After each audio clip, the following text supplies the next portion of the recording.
You know ID in the town all day. ID in the SEA. You know ID in the town all day. ID in the SEA. Hello and welcome to episode 450 of the fabulous Peltoncast, sponsored by our friends at Pagliacci Pizza. I'm your co-host, Kevin Pelton. And I'm Tristan Carcino. And we are coming to you in separate locations. I'm in Seattle, Washington, home of the four-time WNBA champion Storm. I'm coming to Renton, Washington, home of the Super Bowl 48 champion Seattle Seahawks. People really had their minds blown by the Super Bowl 49ers thing. That was interesting. I assumed other people had thought of it when I said it, but they hadn't. It's the Jamie Moyer edition of the podcast, which is strange because the timing is off by 1 week. It could have been the Ichiro episode of the podcast to commemorate his induction into the Baseball Hall of Fame coming on Tuesday. One vote shy of unanimous. Do you know what I call that episode? If there was one, hold on, save it a second. If there was one response that people had to find out that Ichiro was in the Hall of Fame, it was, how is Tristan Carcino going to react to this? It's so funny. I will get there, I guess. We could do it now. Oh, we're doing it now. Do you know what I call episode 51 or whatever, 451? The Randy Johnson episode? The Bruce Irvin edition. Oh, okay. The Randy Johnson edition. That's what I call it. It's so funny that people thought that I would have these hot takes about Ichiro being in the Hall of Fame, and I'm going to give the coldest take that I can give just because Ichiro deserves it. Really a spoiler alert to after the pod. Are you ready for it? It's fine. There was so much anticipation. People were upset that we released a terrific podcast with our friend Mike Sean Dugar from I've The already Athletic. been through it. I laid out the facts years ago. My perspective about many things, human beings, you'll hear about this later, may contain multitudes. Just wait. I do not contain multitudes on Ichiro. No, it's fine. We at some point may need to record this podcast chronologically instead of confusing. He was a good baseball player. He was over glorified. Are you willing to go far enough to say he was a very good baseball player? He was a very good baseball player.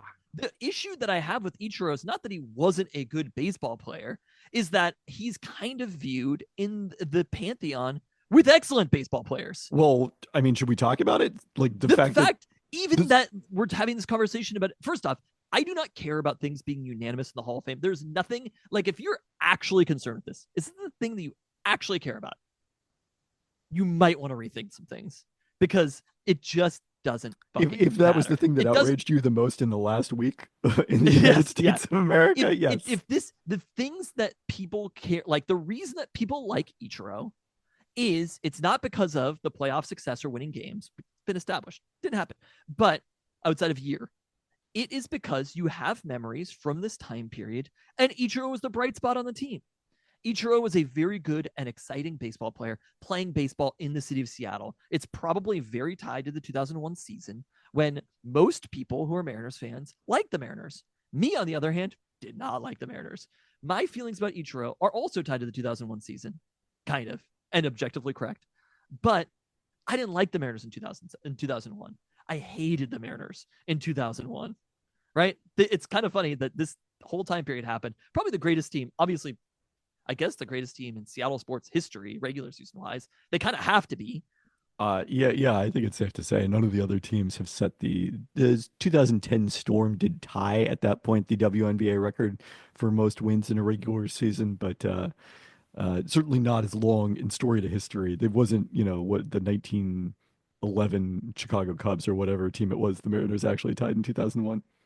And so if you have good memories from Ichiro from that season and beyond, that's fine. You still have those memories. You still like Ichiro. In the same way that I have positive memories about Ken Griffey Jr. from the 90s, right? I still love Alex Rodriguez. My perspective about Alex Rodriguez didn't change over time.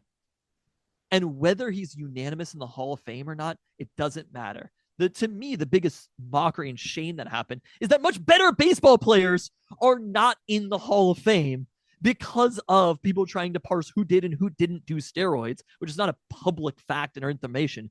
To me, the biggest outrage about this... I think it is with Alex Rodriguez. Some players it is, but it's not with everybody. Therefore, you can't judge only those players. Right. Because there are players in the Hall of Fame who have done steroids. It's also a question of whether they did it when it was specifically banned. I do think you can draw some distinction there, but yes, I mean it's interesting. We'll talk more about this. I don't know if we want to when we want to transition to it, but like Felix's chances and like it's tough to know exactly what to make of it because there are a number of players who have gotten into the Hall of Fame who have gotten much lower percentages in their first year of eligibility than Felix did, but partially because there was this period where there was a huge backlog of candidates who some voters were willing to vote for despite their either admitted steroid use or suspected steroid use and some voters weren't. And now we're sort of out of that period where it's not as much voters running out of space on their ballot. It's a stupid system. It is a stupid system that they have. And really what the Hall of Fame is it's one weekend. It's to give a speech. Well, like, it's more than that. If you going to Cooperstown, you know about the players. You're not like, oh my God, Ichiro's is. I found myself in Cooperstown, New York. But I'd love to learn more about this Ichiro. All of the information is available. You're thinking too short term. You need to be thinking about this as like, are you like, damn, Cap Anson's that dude? It actually is insulting. I'm Cap Anson, maybe, but Ohas Radborn, like the players from you back think there in would the be day, a Twitter account for him if he wasn't in the Hall of Fame? Insulting for them being in the Hall of Fame. The most important thing about lots of those players is that they shouldn't be in the Hall of Fame. And that's the notable thing about them. Is that what you want to be known for as the guy who accidentally ended up in the Hall of Fame? I mean, I guess it's better than being completely forgotten. I mean, I suppose Manny I Ramirez, what you were saying. when he was playing baseball, Alex Rodriguez, when he was playing baseball, was a better baseball player than Ichiro, statistically speaking. Manny Ramirez is maybe debatable. A-Rod is not really debatable. A-Rod is unquestionably not debatable. If you're asking like who was the best baseball player who played for the Mariners, it does have to be A-Rod. What is the difference between these things? Because we're going through this like strange backdoor arguments about steroids that some people agree with and some people don't. Alex Rodriguez is in the Hall of Fame. To me, the whole fucking thing is bullshit. So wow, that's why I say your whole system is out of order. That's why I say for Ichiro, it's fine. All right, well, I'm not mad about Ichiro being in the Hall of Fame. Of course he was going to be in the Hall of Fame. I don't care whether he had unanimous votes or didn't have unanimous votes. The whole thing is halls of fame are dumb. Be careful. It's marketing. You're going to talk yourself into my statue take.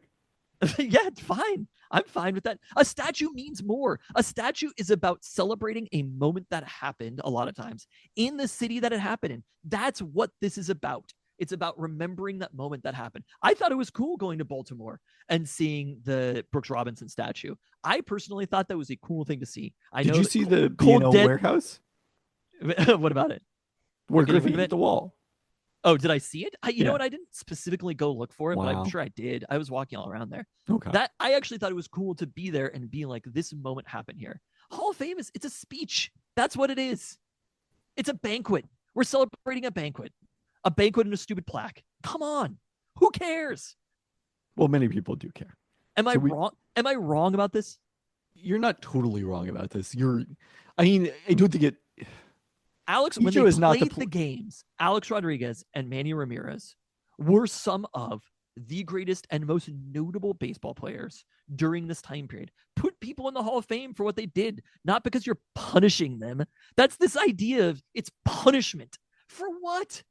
For what? Pete Rose should be in the Hall of Fame. I agree that Pete Rose should be in the Hall of Fame. Ichiro was not the place to have this conversation. It was Edgar really was the place to have this conversation because obviously it did mean a lot to a lot of people. But it's like, would Edgar's career have been any less if he was not voted into the Hall of Fame? And my answer to that is no. So that's where I think I would agree with your point. We should talk about the unanimous aspect because of the fact that it was the only drama here. It was not any question that Ichiro was going to make the Hall of Fame. He fell one vote shy of unanimous. Mariano Rivera remains the only unanimous selection. Derek Jeter was also one vote shy, while Ken Griffey Jr. was 3 votes shy. And I have to assume that the reason that any of these players weren't unanimous is entirely because people are like, well, if Babe Ruth wasn't unanimous, then this person shouldn't be. So gets together and does that though, because what you're saying is, but nobody gets together and does that. Well, if only one guy thought it, then he has to be the guy. Because everybody else, if these are blind ballots, sorry, one person, I don't want to say guy. I think the BBWAA, the rules of eligible Hall of Fame voters, the demographics do speak for themselves. But yes. But if one person decided that, it's not like the whole committee got together and was like, well, Babe Ruth wasn't unanimous, therefore we have to stop this. That means that one person out of, what is the number? 300 and... Isn't 355, 354, I think. One person out of those group of people thinks that. If you're the Hall of Fame, you probably should be rethinking... 394. Out of 394 people, if one person thinks that, you probably should be rethinking that person's ability to be voting for this. If they're like, I have to take it upon myself. Like I talked myself into a take. What a fucking asshole. That's like, I have to be the person to stop this from happening. I want to be careful with endorsing taking away ballots for people who happen to keep things from being unanimous. You just find, like, I know you want... You have an anti-Seattle bias for your things. An anti-Italian American from Seattle. I understand that. It's well established. You're like, we've learned a lot of institutions aren't principled this last week. That is not a thing that we have learned about ESPN senior writer Kevin Pelton. You can't say I don't vote my conscience. Cannot be swayed. That's so funny. But like, if that's the person who's like, I need to stop this, because that's what it is. It's not like they looked at it and they were like, but Ichiro is not because it's very different. Like is Ichiro a Hall of Famer? Yes or no? As opposed to, is this player the best rookie or is this other player the best rookie? But I agree. I personally think all of the people who are holding it against A-Rod, it's absurd. It is absurd that is what we're doing. Because we're not talking about the best baseball player. Again, the things that matter are our memories. A plaque, YouTube videos, that shit is what actually goes down.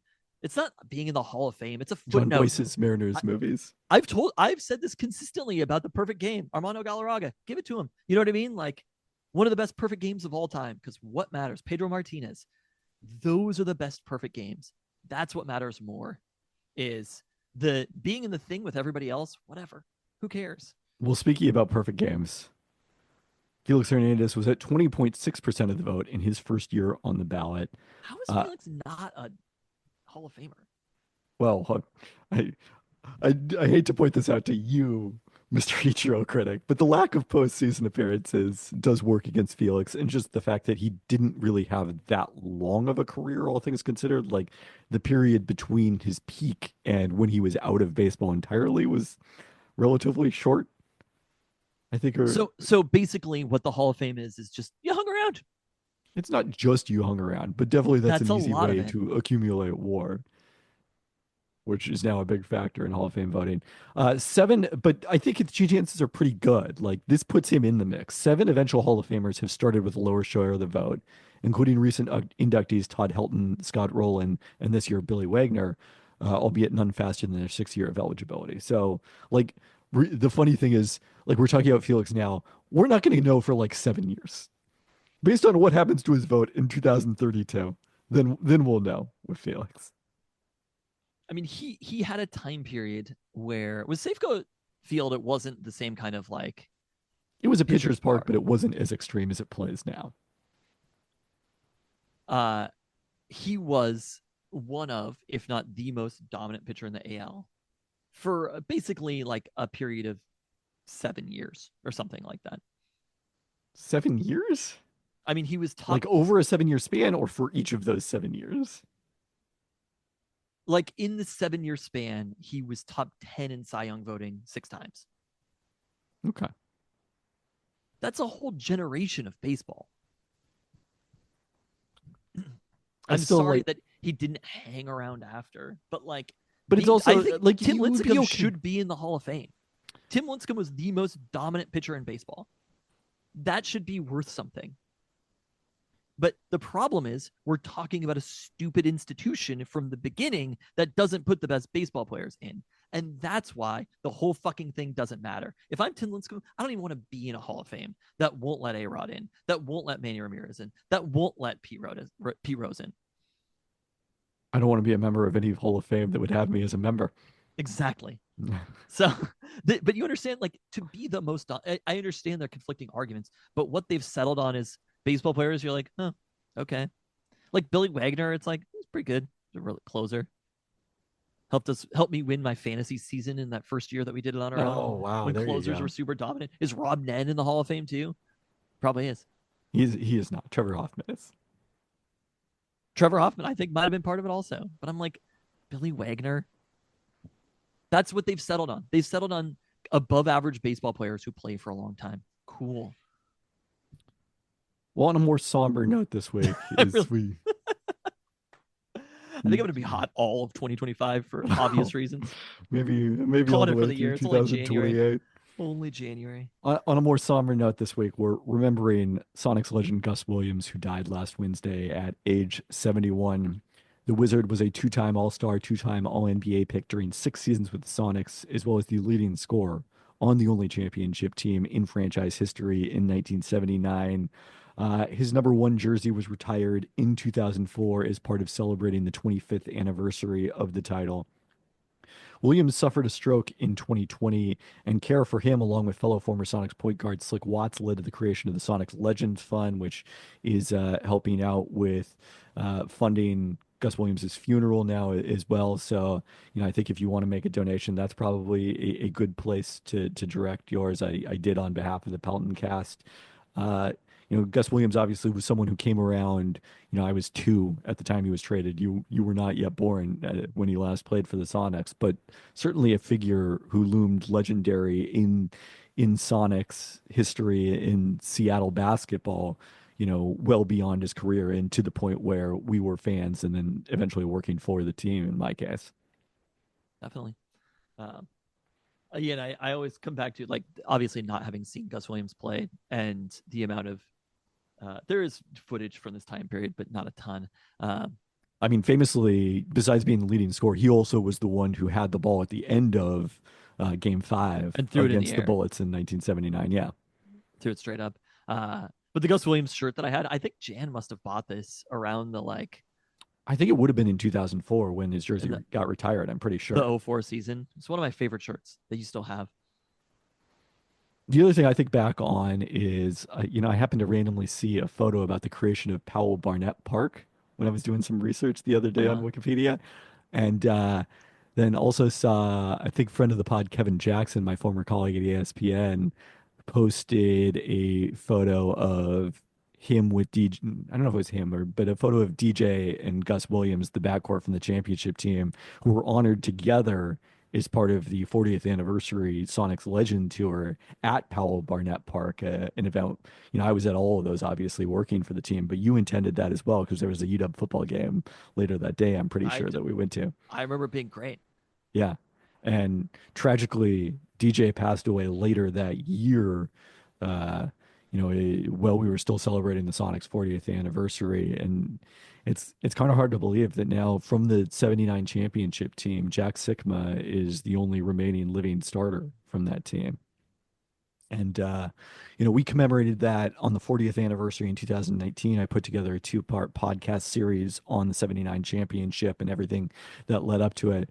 Wasn't able to get Gus for a full interview, but he was there in either late May or early June around the anniversary of the June 1st championship. The Mariners held an event honoring the 79 championship team, and Gus Williams was there. His last public appearance in Seattle before that stroke caused his health to decline, and was able to get a few minutes with him and put him in that podcast. So it was really an honor and a pleasure, and definitely thinking of Gus Williams and his family. All right, back to jersey retirements. Congrats to Kelsey Plum, whose number 10 jersey was retired at halftime of Saturday's UW women's basketball game. Hello. Win over Purdue. This was a really fun event. UW athletic department did a great job of making it feel like a big deal. There was a good crowd in the building. The team played tremendously well. We'll talk about that later. Didn't carry over, unfortunately, but and Plum, really seemed to be taking it all in and appreciating the moment in both her speech and then her comments to the media afterward. That's awesome. How was the speech? How long did it last? Only a couple minutes because they did it during That's halftime. perfect. So the whole ceremony, we were told, was supposed to run 12 minutes, and I don't think it ran over. So she really spoke longer than to media than she spoke actually on the court for only a minute or two. Excellent. Great. And the greatest UW women's basketball player of all time. Probably, I think we've parsed this, probably the greatest UW basketball player of all time. Bob Hubriggs and her are the competition. If you want to say the fact that Kelsey Plum has had a more successful pro career than Hubriggs separates her, like if you're counting both, I think then it has to be Kelsey Plum. And was Bob Hubriggs the all-time leading scorer when he retired? In college basketball history? Yeah. No. That's a standard that, in the same way, for the Mariners to have been probably the greatest Seattle sports regular season of all time, it's almost impossible to, unless somebody breaks it. But when she retired, scoring's not the only thing, but she basically achieved the most of any player in UW women's basketball history and UW basketball history. No, sadly, what Kelsey Plum did not do is announce that she's coming back to the Storm in free agency. I mean, they said beforehand, a strange thing to have done. Obviously she's not going to do that. They said beforehand, no questions about free agency. They did.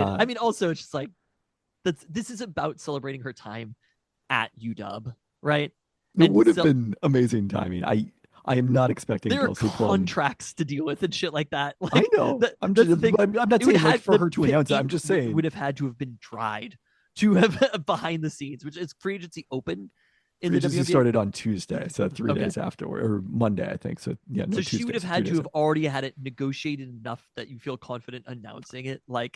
No, I don't think that she should have done, or I expected that she was going to do it. But I am not at this point anticipating that Kelsey Plum will be a member of the Storm in 2025.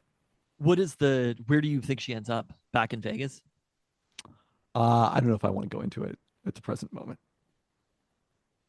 But not wow. Yet. Okay. Heard loud and clear. Very possible that Jewel Lloyd ends up in Vegas, though. So there you go. All right. I'm doing the Larry David looking in your eyes to try to understand what you're saying. There's smoke around Jewel Lloyd to Vegas? We did a piece on ESPN.com today looking at the best fits for free agents, and then we also threw in Jewel Lloyd because of the trade request, and I picked Vegas as the best fit. And what is the package in return if it doesn't include Kelsey? Because Kelsey Plum can't be traded. It would have to be a sign and trade.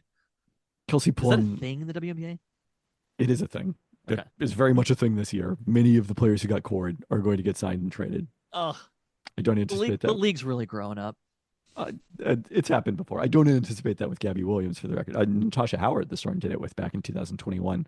I do think whatever Vegas gets in return for Kelsey Plum could come to Seattle for Jewel Lloyd. And then the question is whether that would, whatever players and picks that would be, whether that makes sense for the Storm or whether there's even more teams involved. You're saying that you think there's smoke around Kelsey Plum, or information that you're not telling us, around Kelsey Plum being signed and traded to somebody else. And then I think it's a logical outcome. Is it a West Coast team? I don't want to get into it. It's not the Liberty, right?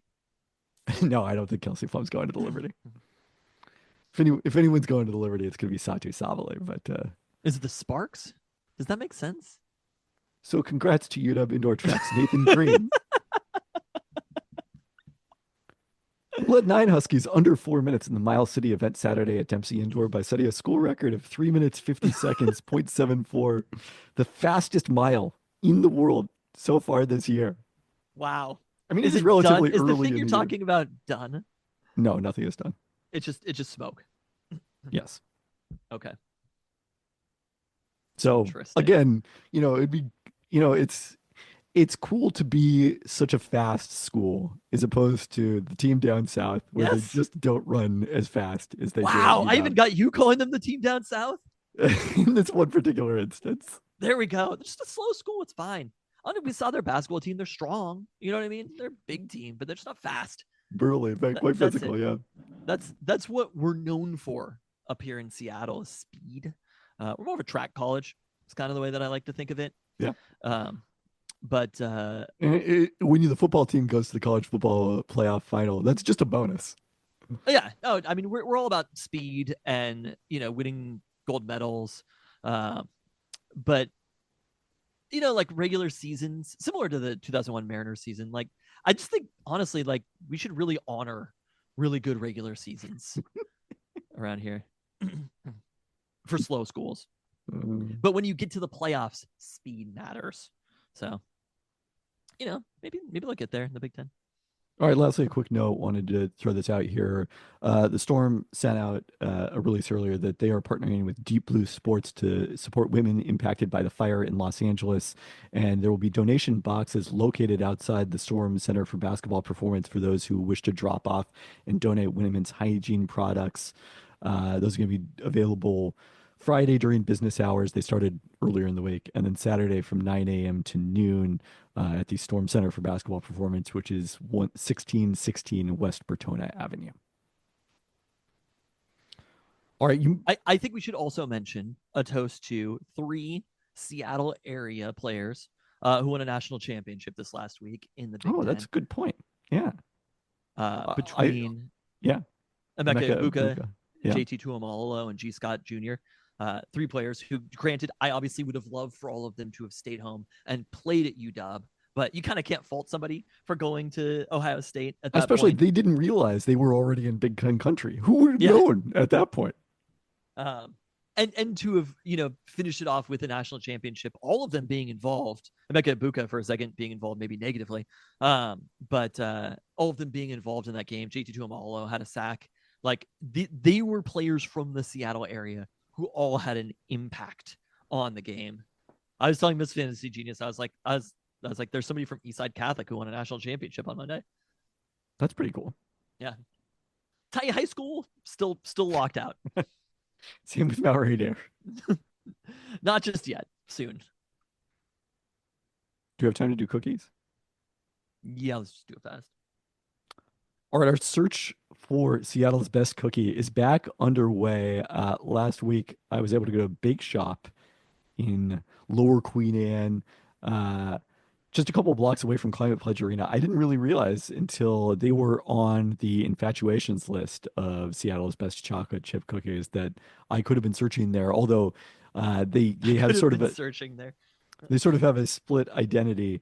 They're by day a bakery and cafe, and then at night, so when I was actually down there, a dessert and wine bar, although they only run that during the spring and summer and not currently during the winter. You can't go there at night. But they have a variety of cookies depending on the day. But their specialty, the salted espresso chocolate chip, which we tried, the Infatuation rankings also referenced a miso buckwheat chocolate chip. That wasn't there when I went, but we did also have a smaller miso snickerdoodle that we split in half for the two of us. I thought you were going to say that they were a techno club at night. They could be a weed store by night if you're the bake shop. There right? we go. I thought you were going to be like Seattle's hottest club is bake shop. This place has everything. Miso.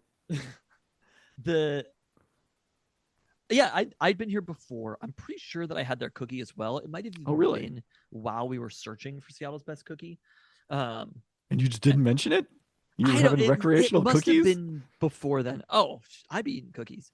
Did I ever talk about the Met Market peanut butter cookie? I don't think we ever got into it on the pod. I still need to have it, though. Really? Yeah, I haven't had it yet. I'm just going to throw this out there. It's really good. It is really good. I doubt it. I don't doubt it. It is so chock full of peanuts, unlike any cookie I've ever had. It is a shockingly unique cookie for a grocery store. It does make me think, like, the cookie, probably pretty good. Because I had it after hours, too, where, like, the bakery was closed. And so it wasn't, like, fresh. They were just sitting out. I think it maybe ended up being, like, a little bit more dry than I would have liked it to because of that. But it's still, I was eating it, and I was like, there's no info about what's in it online, really. And I was like, I might be allergic to this and die. Yeah, I was like, I ate a bite, and I was like, pretty freaking good. Did you wait until you got home and you had EpiPens handy? No, not at all. Oh, okay. But I was like, I think I'm fine. No, I was driving. I was in the viaduct. I knew however far it was to an exit in each direction in the tunnel. So if something happened, it was either 131 way or 40 the other way.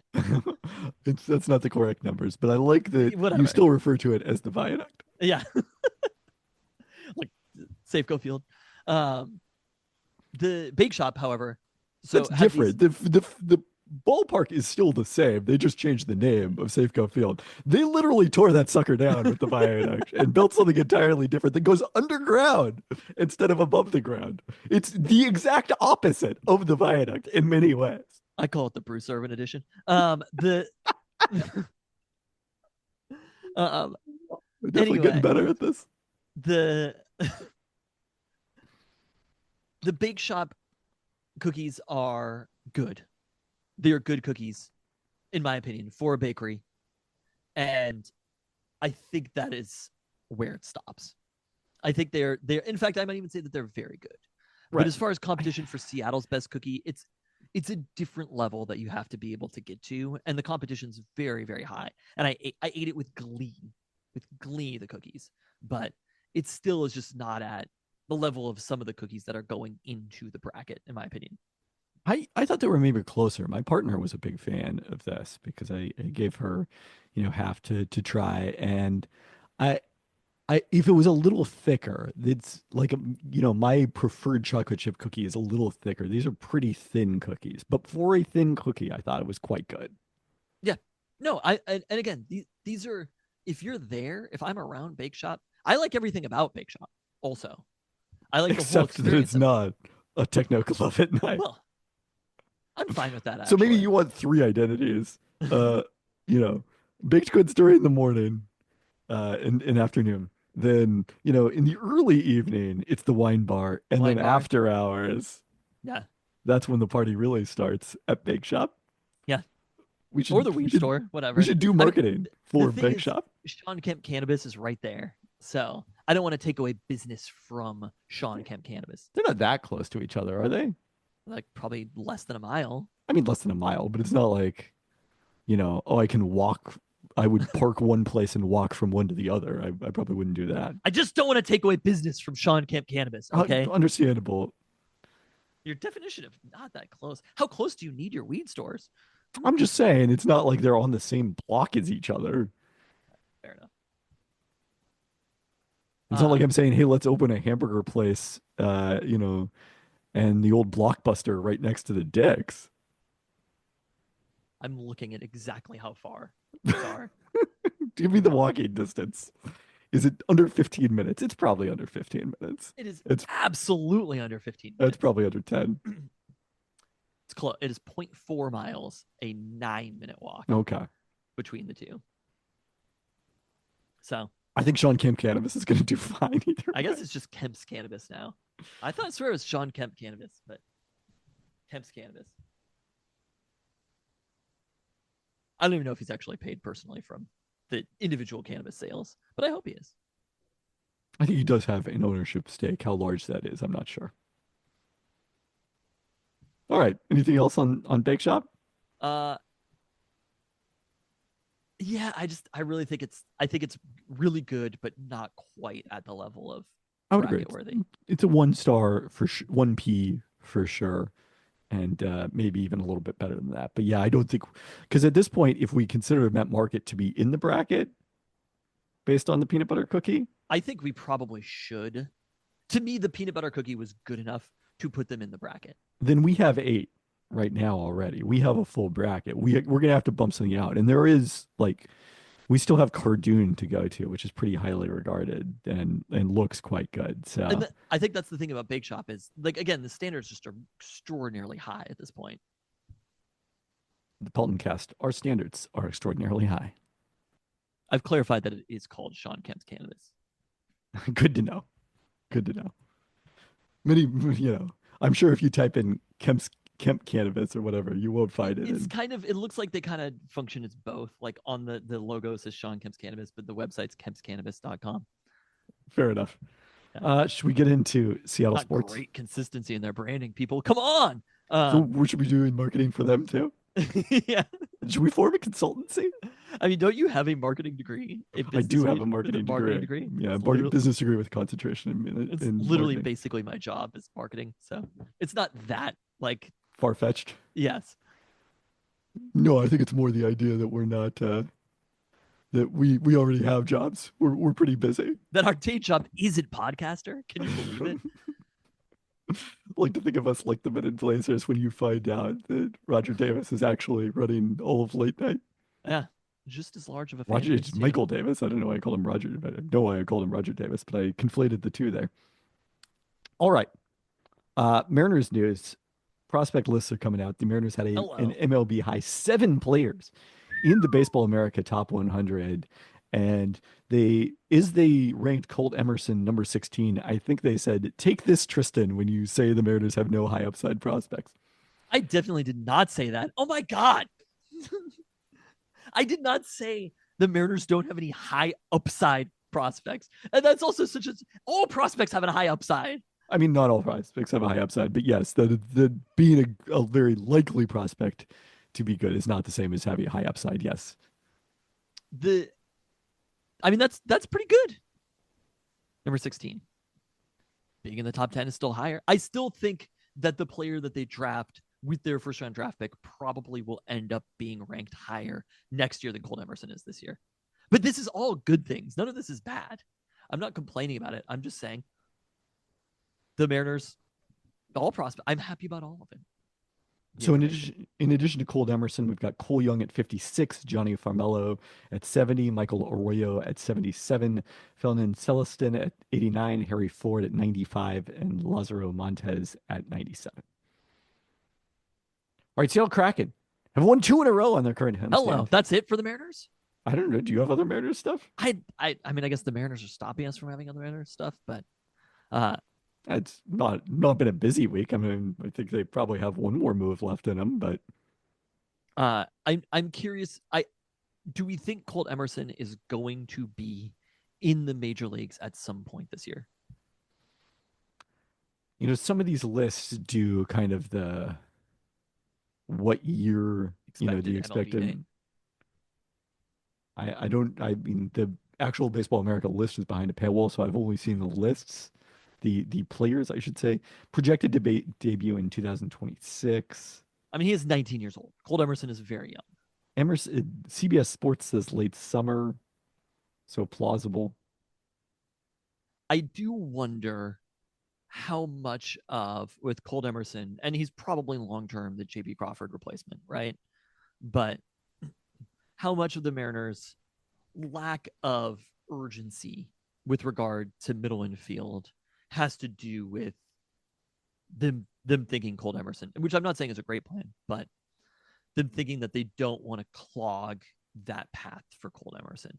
That if he's good enough, he has to force them to. He has to push them, but to make sure that there's a place for him to play. I mean, he wasn't very good last year in the time he played at Everett, which is high A ball. I mean, look, he was good at Modesto, which is A ball, and the thing is, him being at high A ball at his age, one of the cool things that Baseball Reference does on the minor league pages is your age relative to the average age of the league you're playing in. Do you want to know how much younger he was? Was it minus like 2.0 or something? He laughs at your minus 2.0. He was 3.1 years younger than the average for A ball. At high A ball, 4.4 years younger. Whoa! All right. And then even in Arizona Fall League, because Colt Emerson, I guess he did turn 19 during the season, but it was considered his age 18 season by Baseball Reference. When he debuted for the Mariners, he may have already turned 17, but he was 18. I mean, but he was 17 when he was drafted, so he is incredibly young. And this is maybe something to keep in mind when you're thinking about the Mariners' timetable. That this is part of why they're not. We need to go sign Pete Alonso tomorrow. It's like they're trying to win in 2028, and you can debate whether that's the right strategy or not. But I do think that is part of their logic. This is a playoff team. It does just help them be cheap.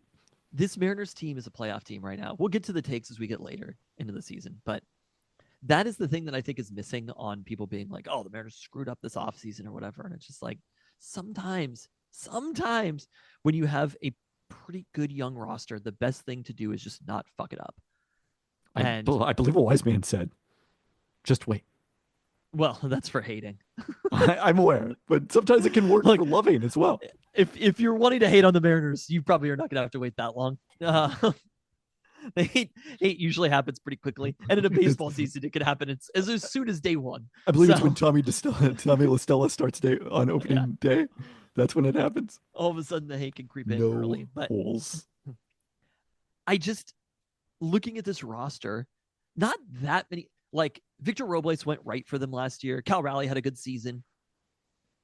It wasn't like offensively. I mean, if we're offensively, no, but if we're talking about things that went right, the health of the starting pitchers. Castillo missed time. Sure. Have you looked around Major League Baseball at the health of starting pitchers? The thing about the Mariners, they literally convened a study about how often pitchers are getting injured. They have 6 capable pitchers. It's funny. Luca was doing a pitching lesson a couple weeks ago, and the coach was like, "Who's your favorite baseball pitcher?" And he said, he was getting yelled at the entire time, of course. And he said, Jose Barrios. And I was just like, what the fuck? And I'm like, the Mariners have 6 pitchers that you could have named right now. I mean, you probably wouldn't say Emerson Hancock, but you came up with Jose Barrios.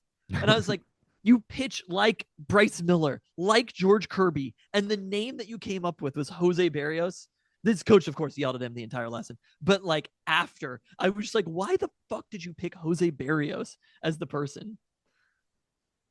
I appreciate his commitment to intellectual diversity. Just the most random player. After we gave him a lecture about it, and basically it was like he's only been saying like Kirby and Miller since then. And his coach also thinks that George Kirby throws too many strikes. So, but it was like, just say this because that's going to be the best answer that people want to hear. Jose like the amount that any random person knows about Jose Barrios is going to be very little. You could have given me a lot of guesses on who he played for Jose Barrios, and I don't even know if I remember. He's on the Toronto Blue Jays. Okay, I kind of think I knew that, but I also had thought about the Ichiro thing when he throws the ball 4 times and knocks over the bats, and I was like, I feel like most major leaguers can do that. Like with enough time. Like if you're recording a video for social media, I'm like, the ability to throw a ball and knock over 4 bats in a row is not that impressive. I didn't see this video, so your reference. If it was from the outfield, sure, but it was like from the mound to home plate, and I'm like, there are a lot of players who could do this. Anything else on the Mariners? I'm excited. I can feel it in the air. We've had a very, no pun intended, dry January. And it's feeling, the sun is going down a little bit later. It's light after 5 p.m. You're noticing this? Legitimately exciting. I mean, especially it feels out here, like baseball out there. We're on the coast. The sun sets later for us than it does for you inland. So it's like 7:38 for you now out there on the coast. So I am itching for baseball. It's so funny that 2001 Mariners, I was like, yeah, fuck this. The 2025 Mariners, though, I'm like, bring it on. The more that you can have your opinion contrasted with casual Mariners fans, the better for you. That's not even true, though, because there are, like, the bandwagon's fairly big right now. But I'm saying that the bandwagon is not big with people who are like, hey, I'm excited for this 2025 Mariners season. Can't wait.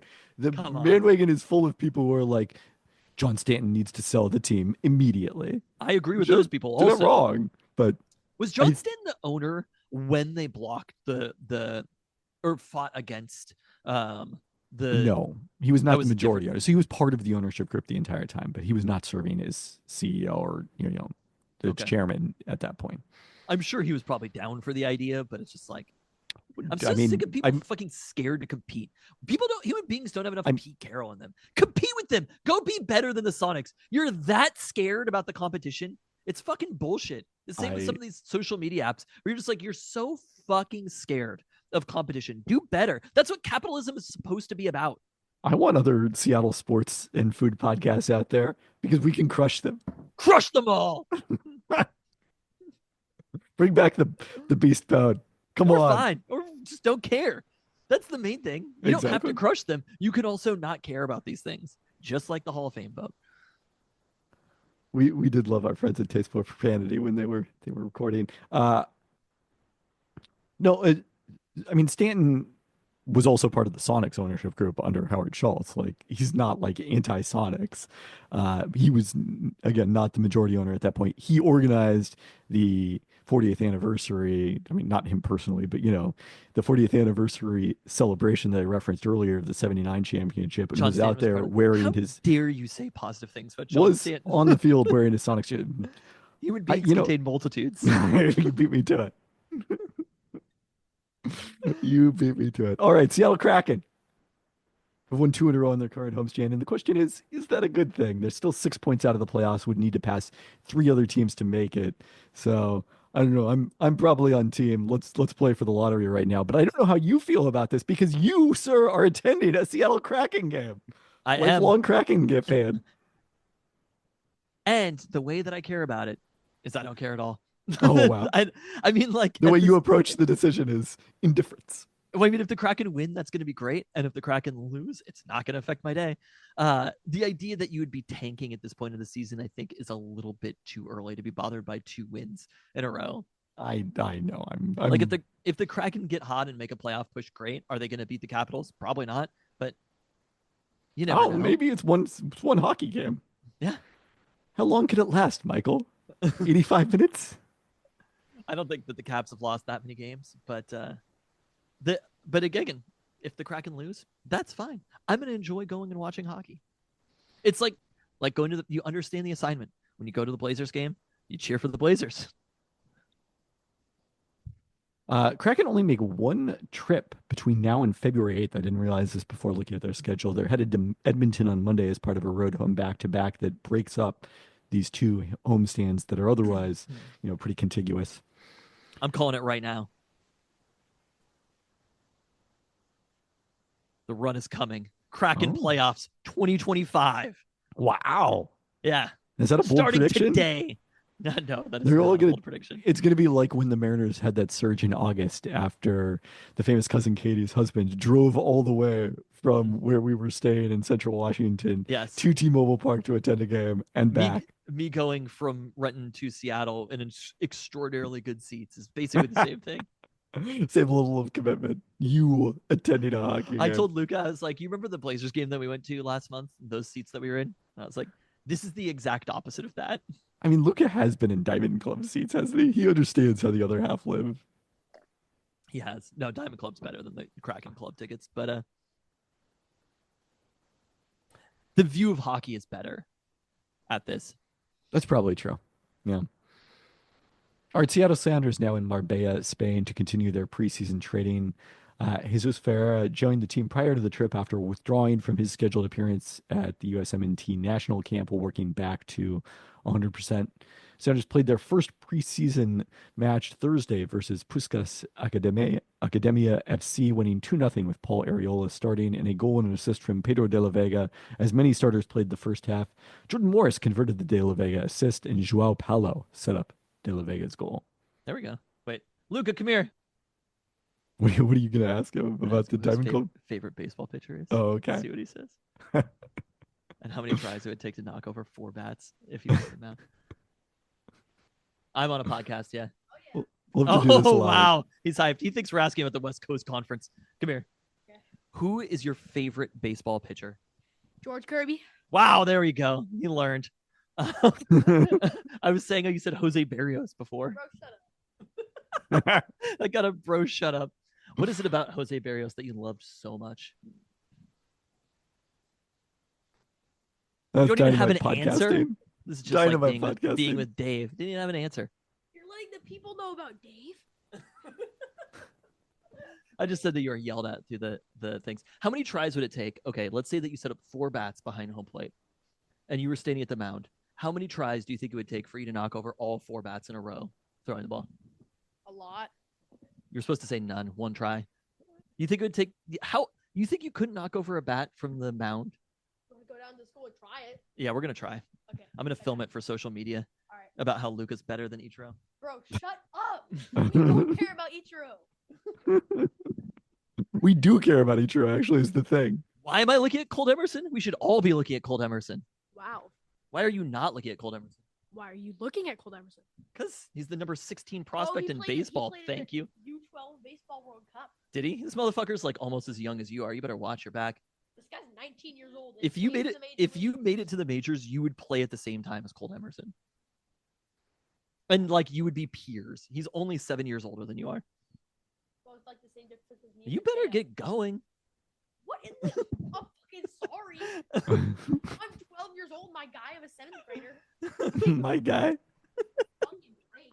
He was already playing in Modesto as a 7th grader. You really at some point, Tristan, probably need to consider what Luca is going to say about you on a podcast that he eventually hosts.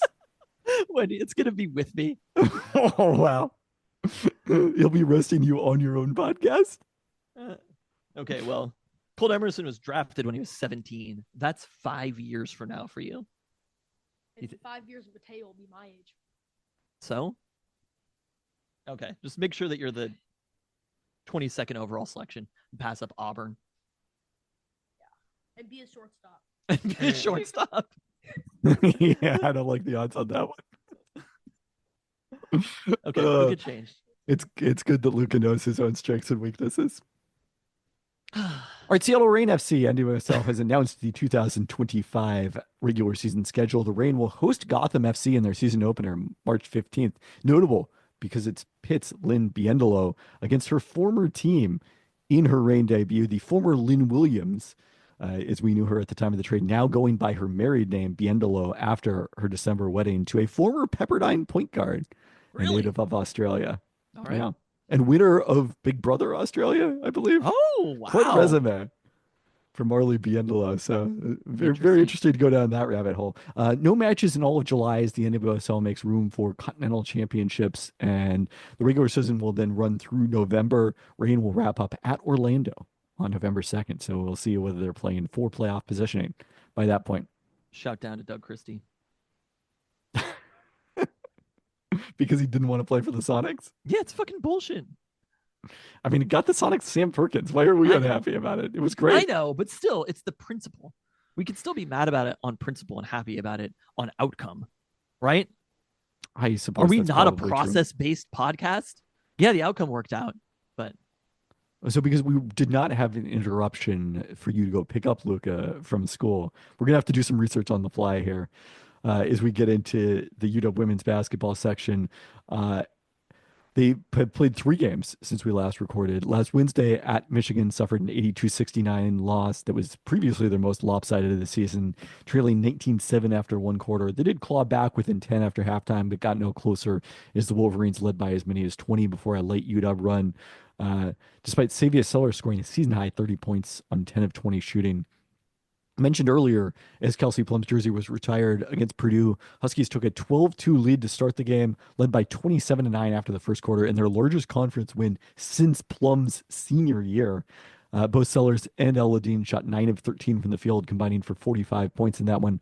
Well, Daniels had a double-double of 14 points and 10 rebounds, and Eke scored 12 points on 6 of 7 shooting. But the Huskies had a much harder time of it Wednesday, as the national runners-up Iowa visited without Caitlin Clark, without their former coach Lisa Bleeder, who retired after the season, but still plenty of talent on a roster led by their longtime assistant Jan Jensen, including Villanova transfer Lucy Olson, who went off for 20 points in this one, as Iowa basically dominated from start to finish in what became the Huskies' most lopsided loss of the season. And the page is not loading for me to list the final score here, which I want to say was 87-64. It was something along those lines. And Savia Sellers, who's really been in a good run for the Huskies during Big Ten play, all of her points, I think 13 of them, but only scored in the fourth quarter. It was 85-61, the final of this one. And a meaningful one because Iowa was also one of the last 4 teams in Charlie Coombs' bracket projections before this game alongside the Huskies. So to lose badly at home, not a great shape for the Huskies. Yeah, not considering a great sign. Where they rank on Bart Torvik, that's not a good loss for how badly that was. It was a pretty shocking outcome, but the Huskies will have a chance to bounce back against another team in kind of the same range. a rare Monday home game next week against the Indiana Hoosiers, who have made 5 consecutive NCAA tournaments. They're 4-3 in conference play so far. Gave USC a tough test in a 73-66 home loss on Sunday. Is it kind of wild for you to see Ken Palm rankings being so prominent in broadcasts now? It's happened slowly over a period of time, so I can't say it terribly surprises me, but it is interesting. It's interesting that there's so much a fixture, and there are understandable reasons for it, in a way that no advanced stats are in the NBA side. You know? Well, it's just, I mean, for the NBA, But most like of the teams play most of the teams. Like college relies on, exactly these kind of third party sites. yes. And but even like, you know, they're constantly citing their offensive efficiency on Ken Palm on broadcast, and you don't hear offensive rating as often, I think, Did on you invent NBA the term? broadcasts. Did you make? No, Okay. I wouldn't take credit for that one. Okay. All right, UW men. Uh, since we've last recorded, it's been a while. Last Wednesday, it lost 69-58 at home versus Purdue, a game they led 30-22 at halftime, but then got outscored 26-6 over the first 10 minutes of the second half, going down double digits for good. Did you watch this one? Some of it feels like it was opposite NFL playoffs, right? No, it was a Wednesday. Was it Wednesday? I don't know. It feels like it was an eternity ago. It does. I agree. I definitely did watch some of this though, and I think maybe I started the second half and it was like Purdue started to pull away, and I was like, this just isn't happening. It was a terrific game from Great Osobor, who had 28 points on 8 of 9 shooting, making all 5 of his threes pretty shockingly for an iffy 3-point shooter, plus 9 rebounds and 3 steals. Makai Mason, the only other Husky to score double figures in that one. Huskies, again, part of the reason they were up so big at halftime was, again, benefiting from poor opponent 3-point shooting at Heck Ed, as Purdue went 3 of 13, but the Boilermakers shot 60% inside the arc as they dropped the Huskies to 1-6. Then Tuesday night at Purdue, it was a game the Huskies again came out strong, led much of the way, but kind of a predictable collapse down the stretch of this one. In fact, so predictable that Zach Jabal lamented it even before I think it actually happened in the Discord. Do you not think that's fair? No, it is fair. It's not a predictable collapse necessarily. I think that is probably the right way to put it, I suppose. But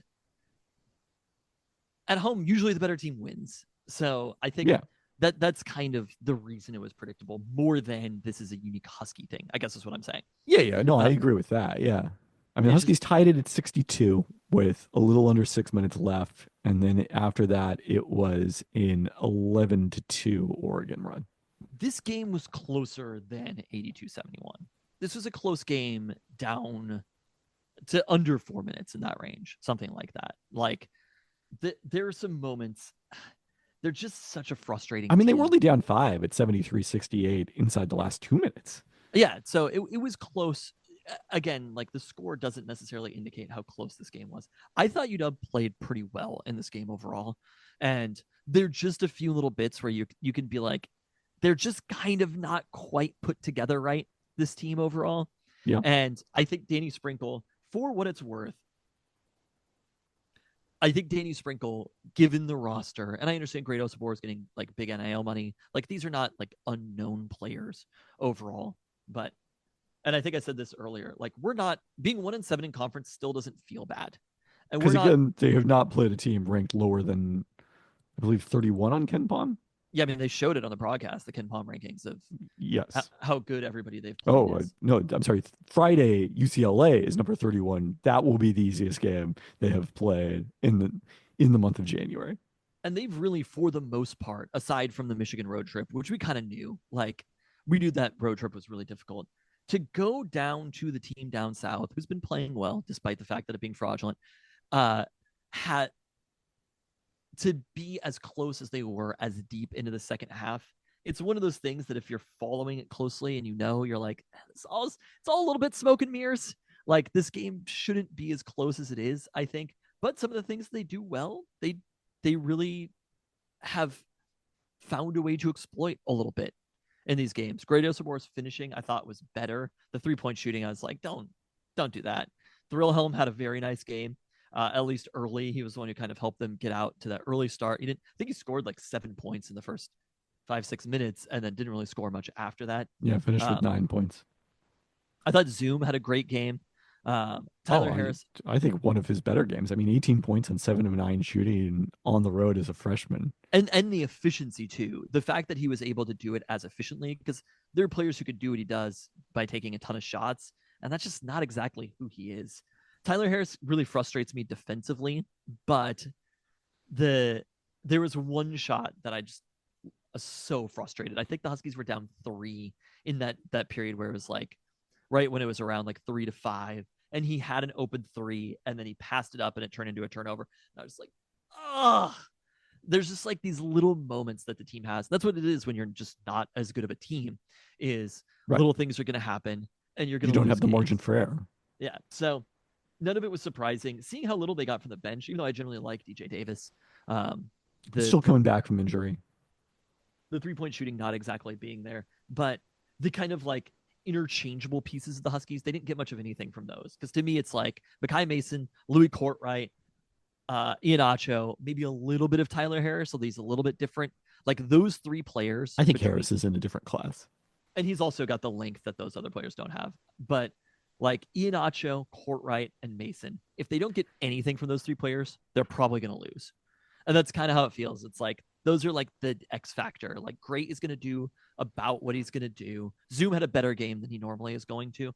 But if they get something from those 3, if they get a good performance from one of those 3, then all of a sudden they're in it. But if they get, and they got basically nothing over, I mean, between those 3 players, it was 4 points total. So, and you know, the shoot, like Makai Mason didn't even really shoot, but Courtwright being 2 for 6, Ian Acho being 0 for 2, just like they need those types of players to have big games to beat teams like the team from down south. But overall, I thought, again, Danny's got these boys playing. Like that's kind of the thing that I took away from it, which was the amount that I've paid attention to college basketball.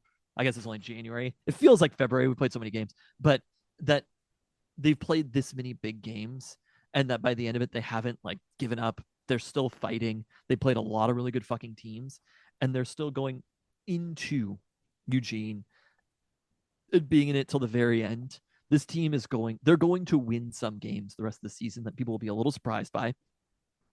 They're going to beat some of these bad teams because they've been very ready for it. No, there's not that many bad teams, just to be clear. I wish the schedule was like a little, like that Seattle U loss never happens if they go through this gauntlet first, you know? And I think that's the frustrating thing about it. It's like the worst loss of the season happened before they were really ready for it. And I think they've shown in Big Ten play, they're pretty battle tested now. So they're going to pick off some teams. I hope that they make it to the Big Ten tournament. I think that is very unlikely at this point. Really? My God. How many good teams could there be? I mean, so 14 teams make the conference tournament. The 14th best team on KenPom is, I believe, rated 60th in the country. I mean, but games back in the conference, they're a game back of Nebraska and Minnesota, 2 games back of Rutgers. They need to pass both of them. Like they need to be in the top. To be in the top 14, you need to have 3 wins at this point. It's so hilarious how few wins that actually is that you need. But it's like there are a lot of teams between 1 and 3. The Huskies are obviously last, and they've had the hardest schedule of anybody, I assume. But between Minnesota, yes. Why does this always happen? Minnesota, Nebraska, Rutgers, Northwestern, Ohio State, Iowa, Penn State. The Huskies have notably not played a single one of those teams yet. Correct? No. They haven't played a single team in the bottom half of the Big Ten. So it may feel like the Big Ten is an unstoppable conference, but it is not. There are easier games to come. A couple. So, I mean, they'll win some games, but I don't think they're going to make it to, I believe, Indianapolis this year. I mean, so again, yeah, that's a little too negative to go that far. Wait, I mean, just because KenPom has the projected records. The 14th best projected record is 8-12. They're projected to go 5-15. I don't know what to tell you, Chief. They're probably not going to make it. Who's projected to go 8-12? Iowa, Minnesota, Iowa. who's the 60th best team on KenPom. That's the floor for the Big Ten tournament. Okay. They're winnable games in here, though. Versus Nebraska is winnable. Versus Northwestern. They could sweep those 2 games. Yeah, well, Nebraska is not projected to make it, and they're the 50th best team in KenPom. So I agree that's winnable. But really, teams that are good enough to win the NIT are not going to play in the Big Ten tournament. This is wild.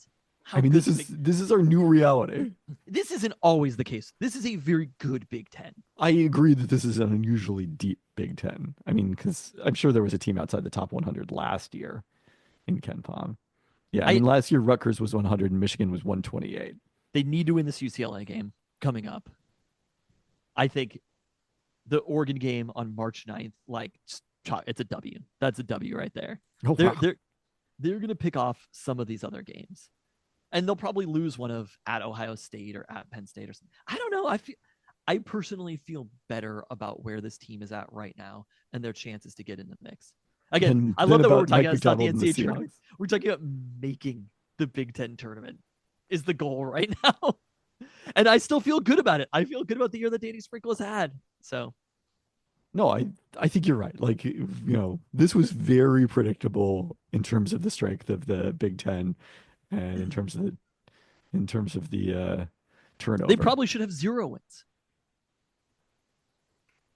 Well, no, they should have beaten USC is what the reality is. They should have beaten USC back in. Right. But all right, so a rematch Friday against the Bruins team that got a 69-58 win at Pauley Pavilion in their opening Big Ten game for both of these teams in December. That was part of a 10-1 start to the season for UCLA that quickly went south with a 4-game losing streak to start January. A brutal travel schedule took the Bruins to Lincoln, then back home just as the fires were beginning in the LA area, to College Park, Maryland, Piscataway, New Jersey that subsequent weekend. UCLA lost all 4 of those games, and Mick Cronin ripped the referees after, I think, multiple of them, but particularly after the game at Rutgers. They then snapped the losing streak last Friday, hosting Iowa, and beat Wisconsin at home on Tuesday, and now get a much more reasonable trip up the West Coast to face UW. Bruins mediocre offensively, but number 12 in the nation in adjusted defensive efficiency, and they lead the Division 1 in forcing turnovers. Osobor had 8 against UCLA, although the Huskies as a team had just 12, not a particularly notable total. And then I think the big thing you look at with UCLA is just the size, even though they don't, they start Ade Mara, who goes, I want to say 7'3". Yeah. He doesn't play a ton of minutes. It is a lot of Tyler Bilodeau is 6'9" at center, but they have the ability to cause the Huskies some problems with their size. it's pretty close to a must-win game, though, as far as the Big Ten tournament goes. Yeah, I would agree. Would you agree with that? I've just been, obviously, I guess it worked a little bit, but kind of sick of the Mick Cronin, just the complaining about having to travel in that way. It's just like, okay, cool. Like, sorry, everybody's got to do it. It really is like, you took the job. I know that it wasn't Mick Cronin's choice to join the Big Ten, but the UCLA, they're the team that's not supposed to be there. Other UCLA coaches decided to just leave their job and take an assistant coach job. He could have been an offensive coordinator at any of these teams, Mick Cronin. Would have been easy. Congrats to Chip Kelly. Yeah, no. Somehow Chip Kelly, again, time is the biggest hater. or Redemptor. The fact that I'm like, Chip Kelly is like trolling the Oregon, just like, it's not as easy when you don't have 12 men on the field. And I'm like, yeah, Chip, good. I'm like, somehow Chip Kelly has gone from full circle to, I'm like, that seems pretty good. As long as he's not or offensive or, the Seahawks offensive coordinator, I think we're good with Chip Kelly. Yeah. I mean, I would take him as the Huskies offense. Obviously, Jed's got that locked down, but like, right. I think he did a pretty freaking good job this year. No, it's hard to dispute. All right, UW football news. Let's start with the transfer edition. Penn State wide receiver Omari Evans, who clearly fills the void left by Jonte Cook II being leaving the program, as we talked about on last week's pod. And comes in with considerably more experience than, nearly anyone else that the Huskies have at receiver other than Denzel Boston. I mean, he has considerably more experience, frankly, than Denzel Boston. He played 16 games this year and 38 in 3 years at Penn State. As a starter this year, had 21 catches for 415 yards, 5 touchdowns. Not a team that wanted to throw the ball particularly, and when they did, it was obviously mostly to their tight end. But Evans was the big play threat for them. Averaged 19 yards per reception over his 3 years at Penn State, 20 yards per reception this season with 5 touchdowns, and that's the element that the Huskies were looking for in this offense with Giles Jackson's graduation. Giles Jackson is it. That's like basically, can Omari Evans be the next Giles Jackson on this team? And I like that they replaced him. You knew that there'd be other wide receivers coming in, but he's not somebody he didn't have the pedigree necessarily that Jonte Cook had, but I think is somebody who, contributions wise, he's done it. He's done it on the field. A lot less concerns about him overall than we had with Jonte Cook, and I think maybe a little bit underrated right now. So I'm excited about this signing. He's going to have an impact on the field next year. It's going to be Omari Evans and Denzel Boston. Yeah, I think that's very likely. Yeah. And then he's going to catch a lot more passes than he caught at Penn State. It seems like a safe bet. And then you look at Kevin Green Jr. in the slot, and all three of those players have college experience. And then, Williams. Yeah. But Rasheed Williams doesn't have a lot of experience. No, I'm not saying experience, but he's going to be involved as well. Yeah. I think they'll add another receiver too. I don't know if they necessarily will add another receiver, because I do think they're excited about a lot of the young talent they have coming in at receiver, but you just didn't want to have to count on those guys. Having them be a bonus if they produce is a different situation. On the other side, the Huskies saw Thaddeus Dixon commit to North Carolina as a transfer. I mean, I know, UW was still in the mix. I got to say, I didn't hold out a lot of hope for him to stay here after the Tacario Davis news. Maybe I was alone on that one. No, you weren't. I think people generally knew, but it's fine. Go to North Carolina, or North Carolina. It's that's fine. All things considered, there's familiarity. They obviously, I'm sure that they'd spent very well for him.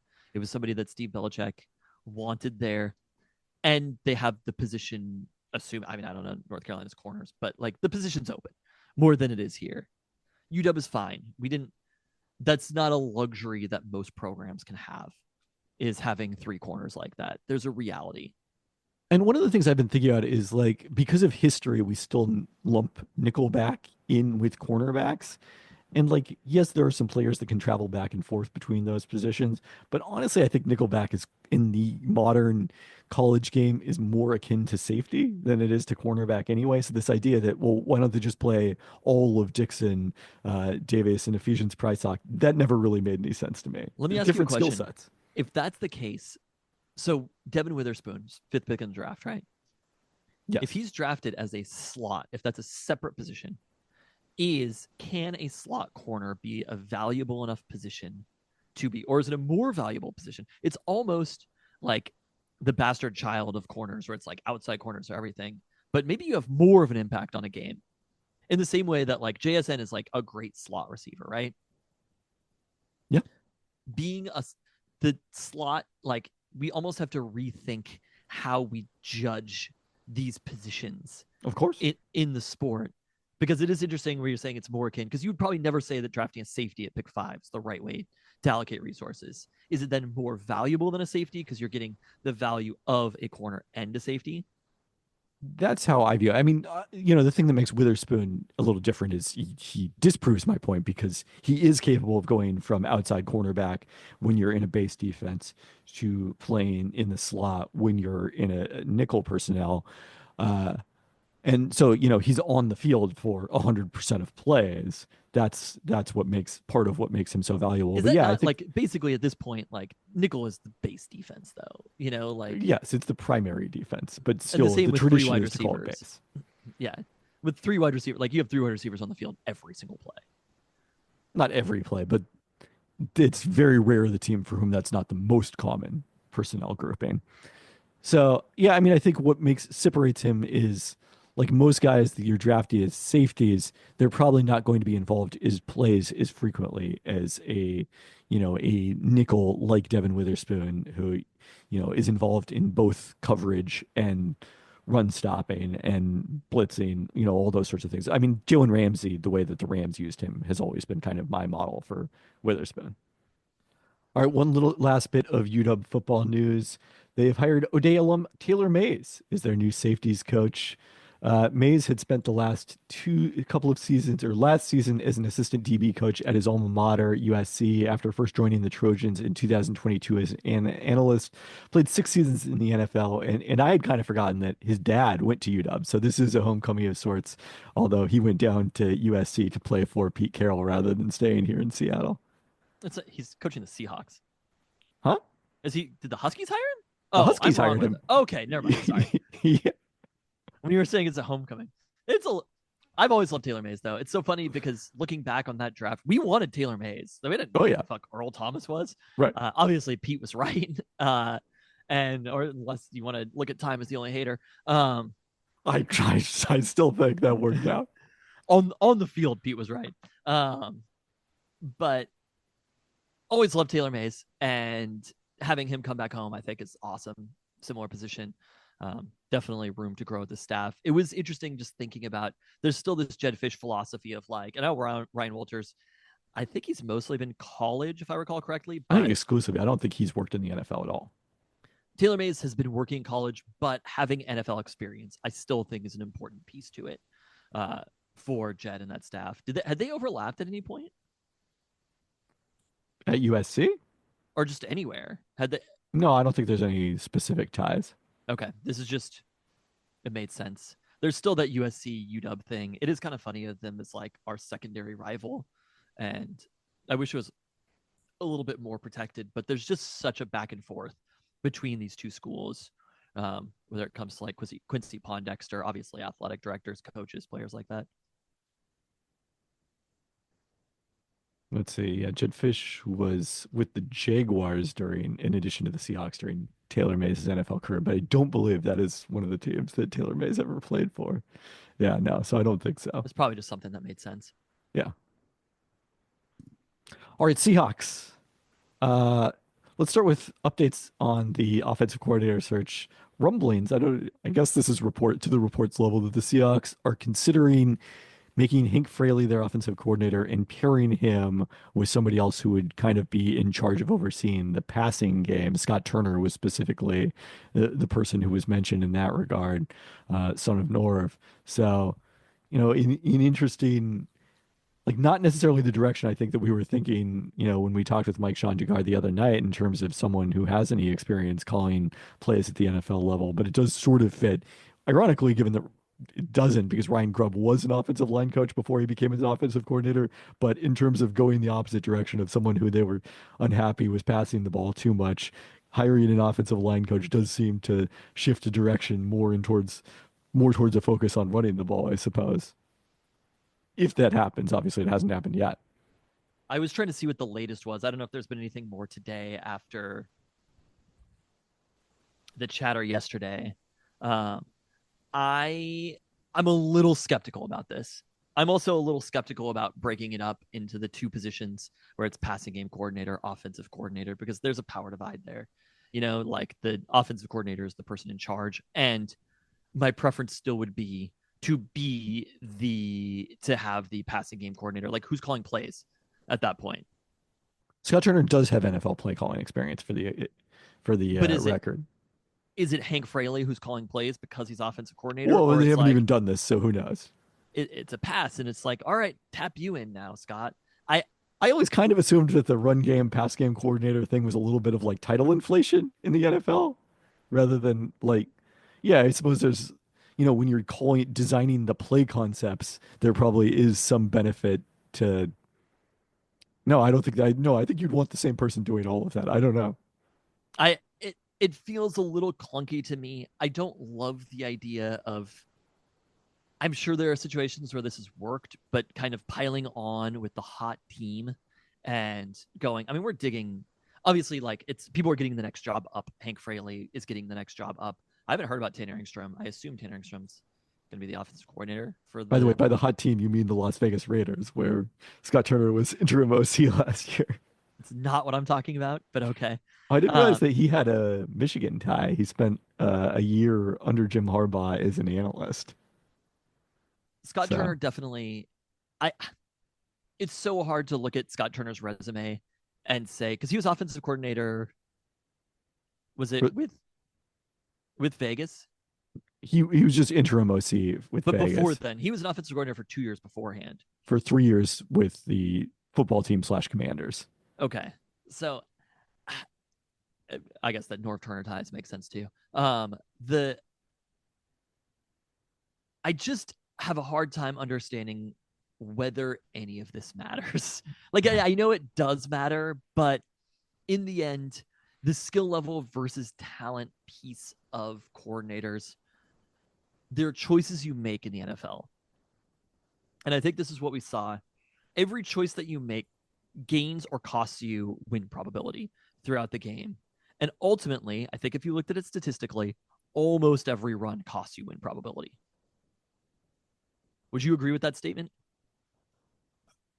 I mean, I want to investigate this issue more closely. The argument that Zach Jabal has made on the Discord, Third Palm Brothers Zach Jabal, is that, like, if you look at the best teams, best offenses in the NFL, even accounting for game situation, they were relatively run heavy this year.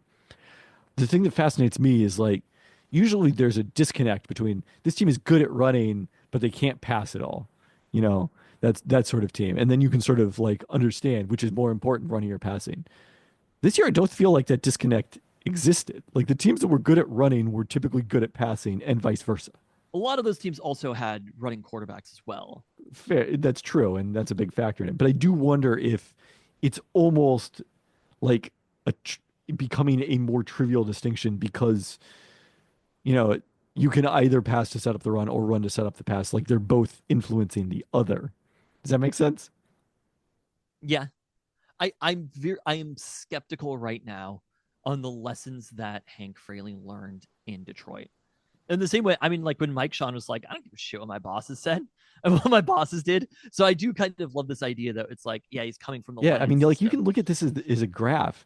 It is almost, you know, it's, I mean, it's, but there is a straight line between rushing and passing efficiency this year. Other than the Eagles, you know, were very good at rushing and only okay at passing, only good at passing. But, you know, Most teams who were good at rushing were also good at passing. And the vice next versa. 5 best teams other at rushing, other than the Eagles, were the Ravens, the Bills, the Lions, the Commanders, and the Buccaneers. Guess what? Those were also the top 5 passing teams. That is very fascinating. I think that's a unique situation. I guess there's 3, That's maybe why I wanted to 4 study running it. quarterbacks in there, right? Dolphins were an outlier. They were very bad at rushing this season, even though they were generally pretty good at passing, you know, obviously because of the 2A period of time. The Raiders were unusually terrible at rushing relative to their merely bad passing. Those are like the 2 biggest outliers, but it is shockingly close to a straight line. That good offenses were good offenses this year. Yes. It wasn't like one or the other. No, I think that's a fascinating thing to look at. And maybe those 2 things are converging a little bit more. I just still feel like and granted, a lot of those offense, I don't know what is Liam Cohen's background? I think he was a quarterback coach. Okay. He worked with he was in the Rams tree for a long period of time. Who are the OCs of those teams? I guess is what I'd ask. Todd Monken. That's asking a lot. Yes. I can't remember who's the Bills one who took over for Ken Dorsey. The Bills offensive coordinator is, I want to say, Joe Davis. Joe Brady. Okay. Quarterbacks coach, another quarterbacks coach, Liam Cohen, quarterbacks coach. I mean, it's one of those things where, like, such a high percentage of offensive coordinators have been quarterback coaches that it's Kellen Kellen Moore is another one. Well, probably the bad offenses had coordinators with quarterback coach backgrounds as well. You know? Yes, I you agree. Can't really separate. Ben Johnson definitely was a quarterbacks coach, right? I don't know if he ever was. Was he? I believe he coached wide receivers before he became the offensive coordinator. Tight ends, wide receivers. Okay. Yeah, and tight ends, yeah. Wait, who are the other teams? So it was Bills. I love how Washington, old Todd Monken is compared to all these people. Cliff Kingsbury, obviously quarterback background. Todd Monken's been like an OC just for so long that you have to go back to. He was passing game coordinator and wide receivers in like the early 2000s, mid 2000s. You said Cliff Kingsbury, quarterback background. All of them are coming from a background in the pass game. And I feel like there's a structure to it. How about that? Is how you view these things, how they correspond to each other. If you are of the mindset, which I'm not, Hank Fraley might not be this. This is overjudging his background. Because again, Ryan Grubb came from an offensive line coaching background. I think Ryan Grubb is hard to separate from Kalen DeBoer, for what it's worth. But was Kalen DeBoer quarterback coach? I really don't even remember. I know he's the Indiana OC, right? Yeah, but like back when he was a position coach. Offensive coordinator, quarterbacks with Fresno State. Yeah. Same at Eastern. Wide receivers at Southern Illinois. There's a consistency to these things. I understand there aren't that many offensive line coaches who have been offensive coordinators, but the thinking is all these coordinators understand that these things work in unison with each other, right? As you've illustrated. It's about what are we prioritizing here? And if you're viewing this from the Pete Carroll perspective, which again, I've talked very positive about Pete Carroll as a head coach. And look, his fucking offensive coordinator, the one offensive coordinator, I feel like there are a couple. One offensive coordinator that things really worked for a second there is now about to be a head coach somehow. But also passed too much for his taste. It seems like that's going to be done, which is kind of wild. An incredible turn of events. I still think they're all coming from pretty similar backgrounds, which is we've talked about this in the NFL. The largest portion of your cap is going to one position. It's the same with the Seahawks. It's the same with almost every team, right? You have one player that you spend most of your money on, and then you got everybody else, right? Having the person who has that person's intent and perspective in mind. Hank Fraley has never been a quarterback at any place. Maybe he was in high school. I don't know. I doubt it. It seems unlikely. Hank Fraley has never been a quarterback, though. And all of these people are thinking from the perspective of receivers and quarterbacks generally. I would guess a lot of them were quarterbacks when they were younger. That is the perspective that they're thinking. We're spending so much fucking money, or a portion of the cap, on Geno Smith. Mike Sean talked about how he thinks that they should extend Geno Smith, that Mike McDonald's on the same page. If you're hiring a coach to run the damn ball, I don't think it makes sense structurally for what you're trying to do. And I also think that, no offense to Charles Cross, he's not Penei Sewell. And there probably will not be a time. And also, some offense to Ken Walker, he's not Jahmyr Gibbs. You could say what you want about running backs and their mattering, but Jahmyr Gibbs stood out as a running back for the Lions. I mean, certainly he's someone they invested a lot of draft capital in. Gibbs or Walker? Tanner Engstrand and Mark Brunell, the two main candidates to replace Ben Johnson per Locked on Seahawks host Corbin Smith. We were wondering about Mark Brunell. I think, who knows? It remains to be seen. I think this is a miss, though. I think this is a knee-jerk reaction to Ryan Grubb passing the ball too much. And we're not, same as Mike Sean said, what do you do if you get a yard on first down? What do you do if you lose 2 yards on first down? Maybe it'll make the offensive line good. But if that's it, again, the shit that we're talking about that I said about Mike McDonald, if you have to hire a head coach to make your defense good, you've structured your team wrong. If you have to hire an offensive coordinator to make your offensive line good, you've structured your team wrong.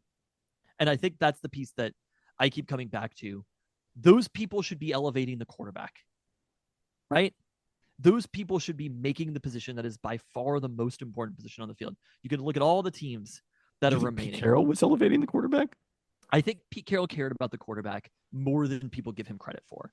I agree that he cared about the quarterback a lot. That's the question I asked. Got in trouble by maybe caring about the quarterback too much.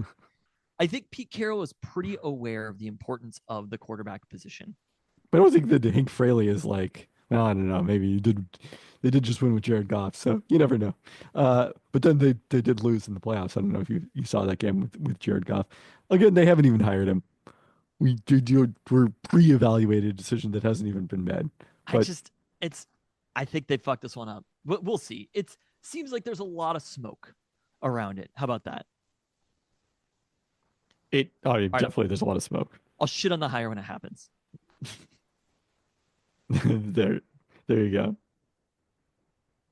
go. Did you want to say anything else about the Mike Sean interview coming out of that? It's actually funny coming back to this because it's the range of emotions about this team because we left that conversation and I immediately was like, I feel pretty good about Mike Macdonald after the conversation that we had with Mike Sean. I think the number one takeaway that it seems like Mike Sean has to summarize is pretty similar to what I was saying on our season recap podcast, which is I think John Schneider is in a different pocket than everybody else. I think he has not necessarily structured the team right overall. And at the same time, doesn't have reasonable expectations for what the team can be. And Mike Macdonald did his damnedest to get them there. That's kind of to summarize the last year. And I left that conversation with Mike Sean being like, all right, I feel pretty good about Mike Macdonald going forward. Did you leave the conversation feeling good about John Schneider going forward? Absolutely not. Do you? Well, I mean, I don't mind the idea that Mike Sean was talking about, which is we're a team that's going to go into every year and try to win. But I kind of don't understand how they're going. Like, do they really think that Geno Smith is going to lead this team to a Super Bowl? Do they honestly deep down think that? Do they think that Geno Smith is going to be Super Bowl winning quarterback Geno Smith? Because I'm not sure that they believe that. And then at that point, what are you doing? Right? They're competing. Yes, they won 10 games. They could have won the NFC West. They should have won the NFC West. But do they really think that Geno Smith is going to be that? That's the piece that I'm having a hard time understanding of. Are we just competing for the sake of competing to not tear it down? But if you're not willing to rebuild, by definition, you're just like, that's not your goal, is to win a championship. Your goal is to be competitive. I mean, I guess what you could say is I don't know if I fully agree with that. But I guess what I'd say is, I mean, that's probably not fair. I guess what I would say is maybe philosophically, you believe the way to win a championship is by being in the mix for a long period of time. And then, things just break right. But I don't think that's actually true in the modern NFL. No, I agree. Who are the four teams that are left, right? Are you asking the question literally? I mean, they're not necessarily the four best quarterbacks in the league, because I think maybe the three best quarterbacks in the league are all in the same conference. But this is a quarterback league, ultimately. Like, Jalen Hurts is probably the worst remaining quarterback overall. And four of them were drafted. And notably is the only one who, wasn't a first-round pick. But so I think it's the first pick of the second round or something, right? Like that, early second round pick.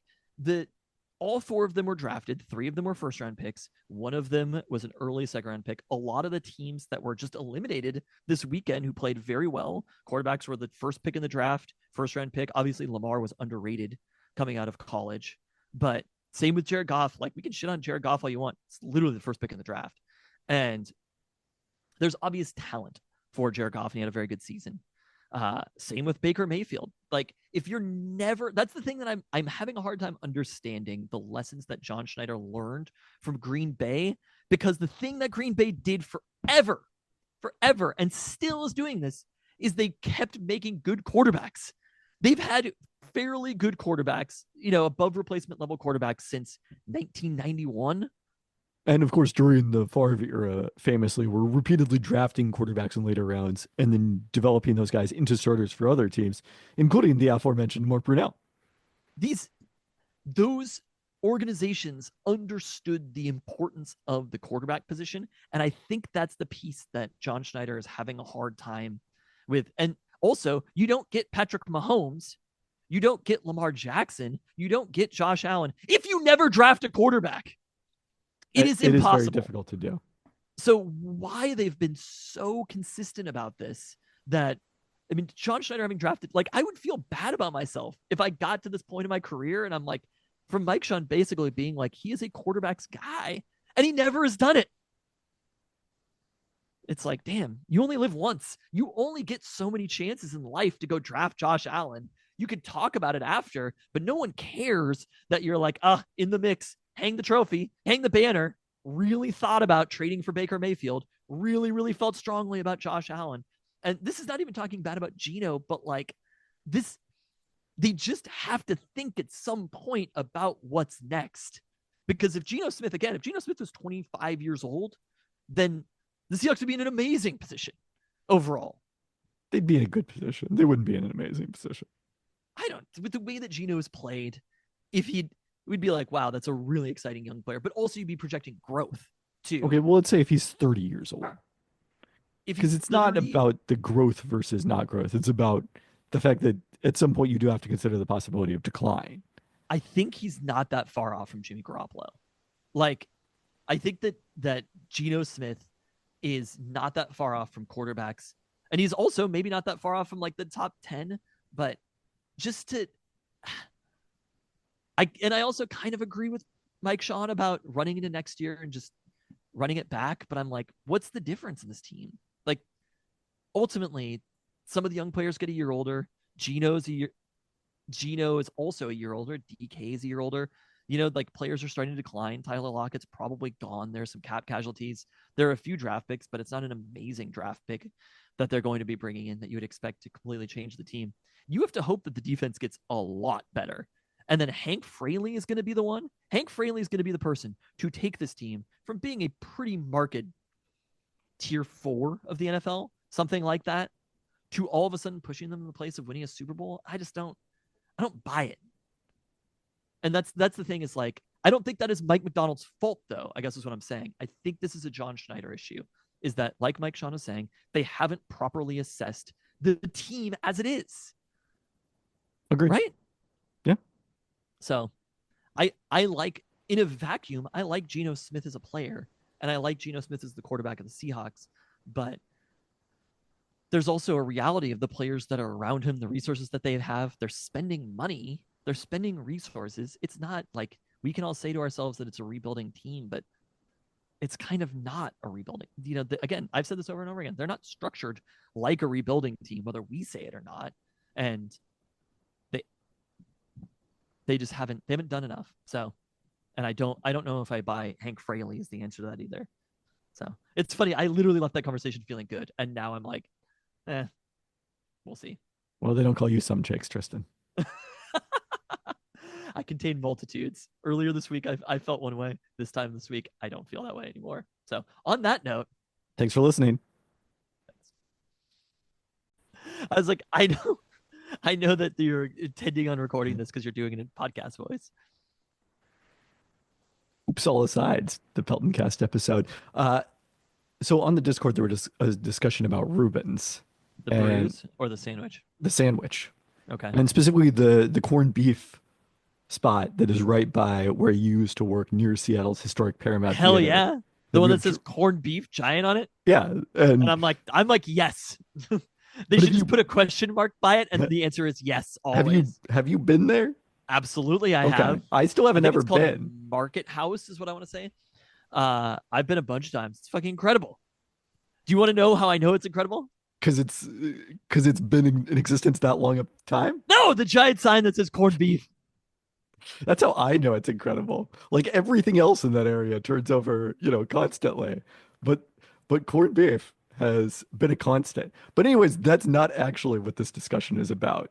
Oh. Even though there was a real zest for a search for Seattle's best Reuben, I feel like, on the Discord.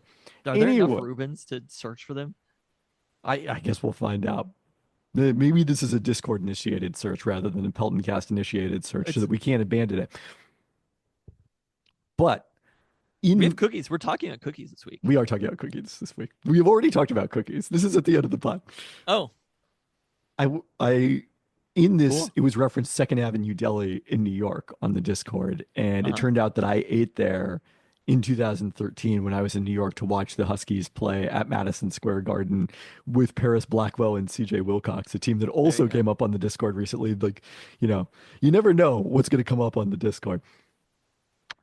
So I went to go listen to our podcast from then to see whether I had referenced Second Avenue Deli, because I don't really remember what my experience was of eating. I presumably a Reuben there, possibly a pastrami on rye. I don't know. And we didn't discuss it at all. But what I was most amazed about was we did a podcast with our cousin Michael as a guest. Ooh, cool. We talked about the Thanksgiving foods, and we did this all in barely an hour. We talked about my trip to New York, like all of it, in barely an hour. Now the after the pod is like an hour. We spent 9 minutes talking about the Apple pretty Cup. soon this is gonna be the podcast. Oh, don't make promises we might keep. And then 10 minutes talking about the Seahawks game during the middle of a season where they won the Super Bowl. Now we can't get through a podcast in under an hour and a half, even when it's not football season. Oh my God. I guess have we gotten better at podcasting or that much worse? All right. Okay. That wasn't as fun as I thought it'd be. I don't know why you thought it would be that fun. I thought you'd have real takes. You've seen so many of these.